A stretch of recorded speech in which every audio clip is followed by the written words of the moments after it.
श्रीमद् भगवद गीता अध्याय संख्या 13 और श्लोक संख्या 13, हो सका तो 14वां 13वां श्लोक पढ़ता हूँ। ज्ञेयं यत् तथा प्रवक्ष्यामि यद् ज्ञात्वा अमृतम् अश्नुते अनादि मत्परं ब्रह्म न सत्तत् न असत् उच्यते। अब मैं तुम्हें ज्ञेय के विषय में बताऊंगा जिसे जानकर तुम नित्य ब्रह्म का आस्वादन कर सकोगे। यह ब्रह्म या आत्मा जो अनादि है और मेरे अधीन है, इस भौतिक जगत के कार्य कारण से परे स्थित है। बहुत ही इम्पोर्टेंट पॉइंट्स कहेगा इसके अंदर। तात्पर्य पढ़ते हैं। भगवान ने क्षेत्र तथा क्षेत्रज्ञ की व्याख्या की, उन्हें क्षेत्रज्ञ को जानने की विधि की भी व्याख्या कर दी। अब ये ज्ञेय के विषय में बता रहे हैं, पहले आत्मा के विषय में, फिर परमात्मा के विषय में। ज्ञाता एवं आत्मा तथा परमात्मा दोनों के ही ज्ञान से मनुष्य जीवन अमृत का आस्वादन कर सकता है। जैसा कि द्वितीय अध्याय में कहा गया है, जीव नित्य है, इसकी भी यहाँ पुष्टि हुई है। जीव के उत्पन्न होने की कोई निश्चित तिथि नहीं है। कब भगवान से विलय हुआ इसके बारे में कोई नहीं जानता, ना ही कोई परमेश्वर से जीवात्मा प्राकट्य का इतिहास बता सकता है। अतः यह अनादि है, जिसकी पुष्टि वैदिक साहित्य से होती है। न जायते मृते व विपश्यता, कठोपनिषद 1.2.18। शरीर का ज्ञाता ना तो कभी उत्पन्न होता है न मरता है, वह ज्ञान से पूर्ण होता है। फिर अधूरापन क्यों है, ये प्रश्न आता है, करेंगे इसका भी उत्तर। वैदिक साहित्य में श्वेताक्षर उपनिषद 6.16 में परमेश्वर को परमात्मा रूप में प्रधान, क्षेत्रज्ञ, पति, गुणेश्वर, शरीर का मुख्य ज्ञाता तथा प्रकृति के गुणों का स्वामी कहा गया है। स्मृति का वचन है, दास भूतो हर एव नान्य सेव कदाचना। जीवात्माएं सदा भगवान की सेवा में लगी रहती हैं। इसकी पुष्टि भगवान चैतन्य ने अपने उपदेशों में भी की है। अतः इस श्लोक में ब्रह्म का जो वर्णन है वह आत्मा का है, और जब ब्रह्म शब्द जीवात्मा के लिए विवृत होता है तो ये समझना चाहिए कि वह आनंद ब्रह्म ना होकर विज्ञान ब्रह्म है। आनंद ब्रह्म ही परम ब्रह्म भगवान है। ये तात्पर्य जो है थोड़ा सा कठिन है समझने के लिए।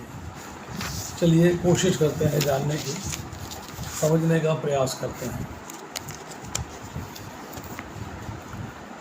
13वें श्लोक से लेके और 19वें श्लोक तक भगवान अर्जुन के छठे प्रश्न जो कहा है, छठा प्रश्न है ज्ञेयम, उसका उत्तर दे रहे हैं। जीव को ब्रह्म के रूप में भी कहा गया है 14वें अध्याय के 26वें श्लोक में और 18वें अध्याय के 54वें श्लोक में। ब्रह्म शब्द वैसे भगवान के लिए इस्तेमाल होता है। अब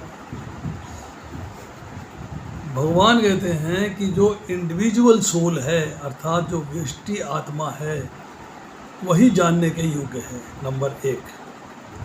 नंबर 2, जब आप व्यष्टि आत्मा के बारे में जान लेते हैं तब आप जीवन के अमृत का भोग कर सकते हैं। ऑब्जेक्ट ऑफ नॉलेज क्या है, ज्ञान का विषय क्या है? ज्ञान का विषय 2 हैं, एक आत्मा अर्थात जीवात्मा और एक परमात्मा। अब 13वें अध्याय के 14वें से लेके 18वें श्लोक के अंदर और फिर आज वाला श्लोक 13वें अध्याय के 13वें श्लोक के अंदर सुपर सोल अर्थात परमात्मा के विषय में चर्चा हो रही है। सोल अर्थात आत्मा को भी ब्रह्म कहा गया है, और यहाँ पर ब्रह्म को विज्ञान ब्रह्म समझना चाहिए। विज्ञान ब्रह्म, विज्ञान ब्रह्म क्या है, इसको ज़रा थोड़ा सा रिवाइज कर लेते हैं। कि विज्ञान ब्रह्म किसे कहते हैं। देखिए,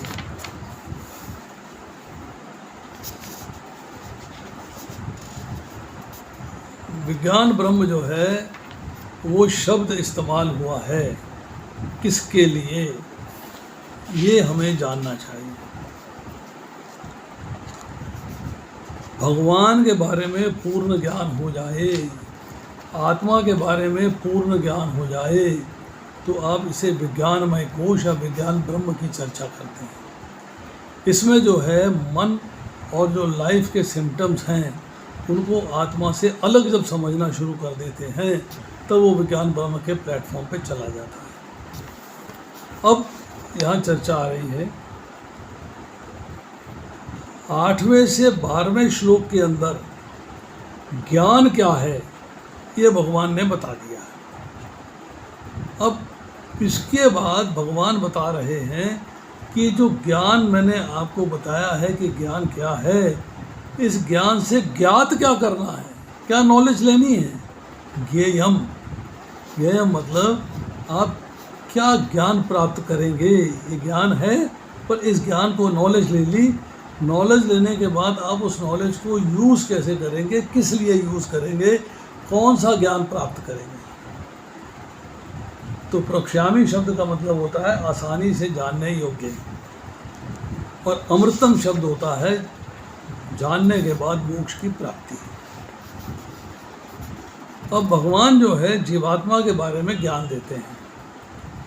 शब्द इस्तेमाल हुआ है अनादि। अनादि मतलब जिसका आरंभ नहीं है, जिसका अंत नहीं है, जो शाश्वत है।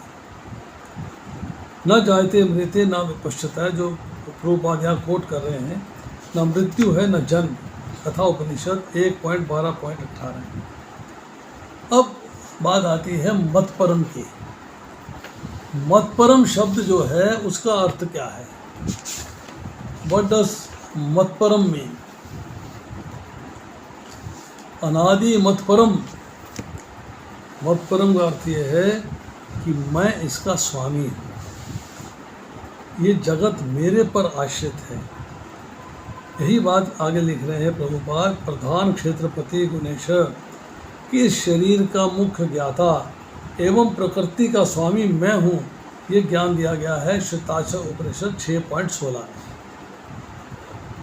अब आती है दास भूतो हरे एव नान्य सैव कदाचना। इसका अर्थ क्या है कि जीवात्माएं सदा भगवान की सेवा में लगी रहती हैं, भगवान के धाम में। ये पद्म पुराण में लिखा गया है। और जीव को ब्रह्म भी कहा गया है। और हम ये जानते हैं कि इस ब्रह्म के अंदर 8 गुण होते हैं। There are 8 properties.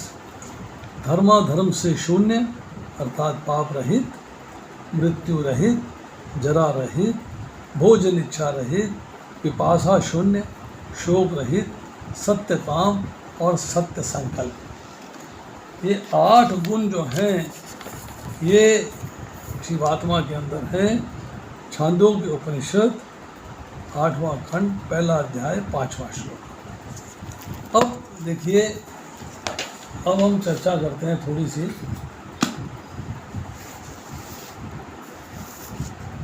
श्वेताक्षर उपनिषद के 4थे अध्याय के 17वें श्लोक में कहा गया है। 4थे अध्याय का श्लोक संख्या 17। ये जगत को उत्पन्न करने वाले, ध्यान से सुनिएगा, ये जगत को उत्पन्न करने वाले महात्मा। कौन महात्मा? अर्थात सर्वशक्तिमान, सर्वव्यापी, परम देव परमेश्वर, ये महात्मा है। सदा ही सभी मनुष्यों के हृदय में सम्यक प्रकार से स्थित है। हृदय रूपी गुफा में आत्मा भी विराजमान है और परमात्मा भी विराजमान है। अब इस परमात्मा के गुण प्रभाव को सुनकर द्रवित और विशुद्ध हुए निर्मल हृदय से निश्चय युक्त बुद्धि तथा एकाग्र मन के द्वारा निरंतर ध्यान करने पर परमात्मा प्रत्यक्ष होते हैं। भगवान का स्वरूप आपके सामने प्रकट हो तो कब होगा? जब भगवान आपके हृदय में विराजमान हैं, उनके गुण और प्रभाव को आपने सुना, उनको जाना, आप द्रवित हो गए, आपके अंदर एक भाव आ गया। अब आपका हृदय निर्मल हो गया, बुद्धि स्थिर हो गई, निश्चय युक्त हो गई, आर्ट ऑफ डिस्क्रिमिनेशन 100% एक्टिव हो गया। अब मन एकाग्र हो गया भगवान पे, तब भगवान प्रत्यक्ष हो जाते हैं। जो साधक, हम लोग साधक हैं, जो साधक इस रहस्य को जान लेते हैं वह उन्हें प्राप्त कर कर अमृत स्वरूप हो जाते हैं, अर्थात इसको जानने के बाद मोक्ष की प्राप्ति हो जाती है, जन्म मृत्यु के बंधन से छूट जाते हैं। फिर श्वेताक्षर उपनिषद के 4वें अध्याय के 18वें श्लोक में कहा जा रहा है, जिस समय अज्ञान रूप अंधकार का सर्वथा अभाव हो जाता है, मतलब अज्ञान जो है उसको अंधकार रूप कहा गया है, अज्ञान खत्म और ज्ञान प्रकट हो गया है, उस समय प्रत्यक्ष होने वाला तत्व ना दिन है ना रात है। मतलब भगवान के अंगों की कांति में दिन और रात नहीं होता, अर्थात उसे ना तो दिन की भांति प्रकाशमय कहा जा सकता है, ना रात की भांति ही अंधकारमय। वो तो हमेशा से प्रकाशमय है, क्योंकि वे इन दोनों से सर्वथा विलक्षण है। अब भगवान के धाम में जाके ज्ञान और अज्ञान के भेद की कल्पना के लिए स्थान नहीं है, क्योंकि वह अज्ञान है ही नहीं, अज्ञान समाप्त हो जाता है। वह न सत्य है न असत, दोनों से परे है। उसे ना तो सत्य कहना बनता है न असत, क्योंकि वे सत्य और असत नाम से समझे वाले पदार्थों से सर्वथा विलक्षण है। वो सत्य और असत नहीं, हम दोनों से परे है, क्योंकि वो विलक्षण है। एकमात्र कल्याण स्वरूप शिव की वह तत्व, शिव मतलब यहाँ पे भगवान कृष्ण के बारे में बात हो रही है, यहाँ शिव जी के बारे में बात नहीं हो रही। वे सर्वथा विनाशी हैं, वे सूर्य आदि समस्त देवताओं के उपास्य देव हैं। उन्हीं से सदा चला रहा अनादि ज्ञान परमात्मा को जानने और पाने के साधन अधिकारियों को परंपरा से प्राप्त होता चला आ रहा है। ये ज्ञान आपको भगवान से ही मिलता है। माध्यम बन जाते हैं गुरु, माध्यम बन जाते हैं दीक्षा गुरु, माध्यम बन जाते हैं शिक्षा गुरु, माध्यम बन जाते हैं भक्त। अब इसी श्वेताक्षर उपनिषद के 4वें अध्याय के 19वें श्लोक में कहा गया है, जिसका पहले कई मंत्रों में वर्णन किया गया है, उस परम प्राप्य परम ब्रह्म को कोई भी मनुष्य ना तो ऊपर से पकड़ सकता है ना नीचे से। मतलब आप सोचें कि मैंने भगवान को बिगिनिंग से पकड़ लिया, नहीं, भगवान को अंत से पकड़ लिया, उनका बिगिनिंग अंत है ही नहीं, तो पकड़ोगे कैसे आप नहीं पकड़ सकते। ना बीच में से इधर उधर से पकड़ सकता है, क्योंकि वे सर्वथा अग्राह्य है, भौतिक इंद्रियों के द्वारा ग्रहण नहीं किए जा सकते, इसलिए भगवान को पकड़ा नहीं जा सकता। तो अग्राह्य है, इसलिए ग्रहण करने में नहीं आते। इन्हें जानने और ग्रहण करने की बात जो शास्त्रों में पाई जाती है, इसका रहस्य वही समझ सकता है जो इन्हें पा लेता है, और कोई रहस्य नहीं जानता। रहस्य वही जान सकता है जो भगवान को पा लेता है। कोई भी व्यक्ति उसे वाणी द्वारा व्यक्त नहीं कर सकता, क्योंकि मन और वाणी की वहाँ पहुँच नहीं है, मन और वाणी वहाँ नहीं पहुँच सकते। यहाँ जो है 13वें अध्याय के अंदर 13वें श्लोक के अंदर चर्चा आई है, तत् न असत उच्यते, सत तत् न असत उच्यते। आत्मा को ना सत और ना ही असत कह सकते हैं। रात और दिन होते हैं, जब रात होती है तो दिन नहीं होता है, दिन का अभाव हो जाता है। जब दिन होता है तो रात नहीं होती है, रात का अभाव हो जाता है। सत है तो असत नहीं है, मीन्स असत के ना होने पर ही सत हो सकता है। असत मतलब रात नहीं है तभी दिन हो सकता है, दिन है तो दिन है, अगर दिन नहीं है तभी रात हो सकती है। इसी तरह आत्मा तो असत है नहीं, आत्मा तो सत्य है, तो सत्य ही सत्य है, परंतु साक्षेप रूप से असत के ना होने पर सत होना चाहिए। अगर हम सत और असत का भेद समझें कि सत तभी होगा जब असत नहीं होगा, तो इसका मतलब है असत ना होने से सत होना चाहिए, सो इसे सत नहीं कह सकते। रिलेटिव थिंकिंग है, रिलेटिवली आप समझ सकते हो। असत तभी होगा जब सत नहीं होगा, ये भी रिलेटिव है, परंतु आत्मा तो है, एग्जिस्ट करती है, इसलिए उसे असत नहीं कह सकते। अब रात्रि के अंधकार के साथ मिलाएं तो डे से और डे को फिर रात से, तब ये फिट नहीं बैठती है बात। अब सत नहीं, परिणाम नहीं, भौतिक संसार में आत्मा का कोई इंडिविजुअल नाम नहीं, आकार नहीं, बदलता रहता है। जिस शरीर को धारण कर लेती है वो शरीर का नाम उसको पुकारा जाता है। आत्मा के लिए पर्टिकुलर नाम नहीं है। असत मतलब कारण नहीं है। आत्मा का व्यक्त होने से पहले कोई नाम या आकार नहीं था, कोई भी नाम नहीं था, कोई भी आकार नहीं था। आत्मा थी, है और रहेगी। अब देखिए, अब चर्चा करते हैं। ज्ञेयम, ये शब्द की बात हम कर रहे हैं, बड़ा इंपॉर्टेंट शब्द है ये।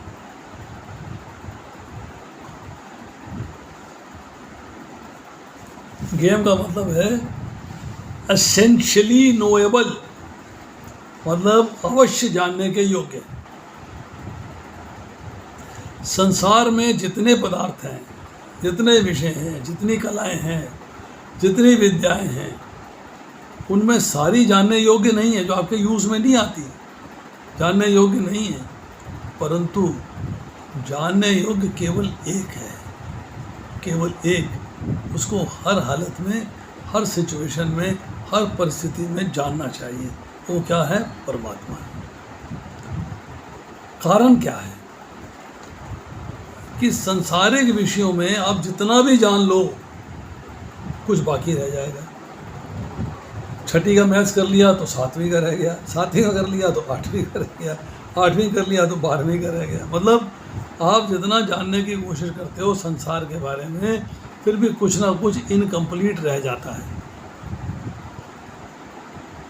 पर संसारिक विषयों की जानकारी करने से आप जितनी भी जानकारी कर लो, जन्म और मृत्यु को नहीं मिटा सकते, नहीं मिट सकता। परंतु अगर आप परमात्मा को तत्व से जान लेते हो, जन्म कर्म चमे तत्वम एवं यो वेति तत्वतः, अगर आप भगवान को, परमात्मा को तत्व से ठीक से जान लेते हो, तो कुछ जानना बाकी नहीं रहेगा और जन्म मृत्यु के चक्कर से बाहर निकल जाओगे, जन्म मरण भी मिट जाएगा। इसलिए संसार में परमात्मा के अलावा जानने के योग्य और कुछ नहीं। अब आप आत्मा की बात करिए। आत्मा हमारे अंदर है विराजमान, आपके अंदर भी है विराजमान। आत्मा जो है वो पहले से ही अमर है, शाश्वत है, मृत्यु नहीं होती आत्मा की। आत्मा मरती नहीं है, आत्मा की मृत्यु नहीं होती, परंतु उसने अपना कनेक्शन कर लिया है, एकता कर ली है मरणशील शरीर के साथ, और आर्ट ऑफ डिस्क्रिमिनेशन भूल के उसने अपने आप को भी जन्मने और मरने वाला मान लिया है। मैं जन्म मर जाऊंगा और मैं जी जाऊंगा। अरे आप तो अमर हो, मरेगा तो शरीर नहीं, मेरी मृत्यु हो जाएगी, फिर मेरा जन्म हो जाएगा। ये फीलिंग आनी शुरू हो जाती है। जब आप भगवान को तत्व से जान लेते हो, तो ये जो भूल है कि मैं शरीर हूँ और शरीर मेरा है, ये मिट जाती है। तब आप वास्तविक स्वरूप को पहचान लेते हो कि मैं आत्मा हूँ, और उस आत्मा के अमरता का अनुभव कर लेते हो। अनादि का अर्थ क्या होता है? जिसका ना अंत है ना बिगिनिंग है। अनादि, ये मध्य में है, बिगिनिंग में है, अंत में है, जैसा है वैसा ही विद्यमान रहता है, कभी चेंज नहीं होता है। जहाँ ब्रह्म की बात आई है, हमने ब्रह्म की चर्चा करी है। ब्रह्म प्रकृति को भी कहते हैं, ब्रह्म वेद को भी कहते हैं, ब्रह्म आत्मा को भी कहते हैं, परंतु परम ब्रह्म केवल परमात्मा है। उनसे बढ़कर कोई दूसरा व्यापक, निर्विकार, सदा रहने वाला तत्व और कोई नहीं है। तो ये हुआ हमारा आज का श्लोक संख्या 13। अब रह गया 14वां श्लोक, उसकी चर्चा करेंगे अगली बार।